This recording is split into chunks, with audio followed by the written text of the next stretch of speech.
हाय मित्रांनो, नमस्कार. ही विहीर आहे आमच्या आगसखांड गावची, गावाला पाणी पिण्यासाठीची. तर याला पहा किती पाणी येत आहे जोरात. ते पण खूप वरतून पाणी येत आहे, हे बघा. तर याचं मूळ कारण असं आहे पाणी येण्याचं की साईडला इनामामध्ये जे मुरुम काढला आहे आणि त्याच्यामध्ये पाणी जे साचलं आहे त्यामुळे पटकन पाणी येत आहे. हे पाहू शकता आपण. अशा प्रकारे खूप खड्डे पाहिजेत इनामामध्ये, म्हणजे जेणेकरून पाण्याची वाहून जाणार नाही. तर हे थोडे खड्डे आहेत तरी एवढं पाणी येत आहे, हे पाहू शकता आपण. थोड्या खड्डे असून सुद्धा एवढं पाणी येत आहे. आणि जास्त पूर्ण पाणी जरी इनामामध्ये थांबवलं तर माझ्या मते खूप लवकर पाणी आणि खूप दिवस पाणी टिकल. हे पाहू शकता तुम्ही, बघा एकदम नितळ पाणी येत आहे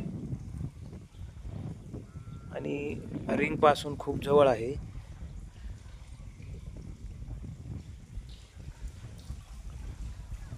मित्रांनो, अशा प्रकारे जर खड्डे जागजागी असतील तर पाण्याचा निचरा होतो आणि खूप झटपट पाणी येत आहे. हे जिवंत उदाहरण आहे समोर, कारण या खड्ड्यामध्ये आता झालेल्या पावसाचं पाणी आहे समोर, त्यामुळे हे पाणी सुरू झालं आहे.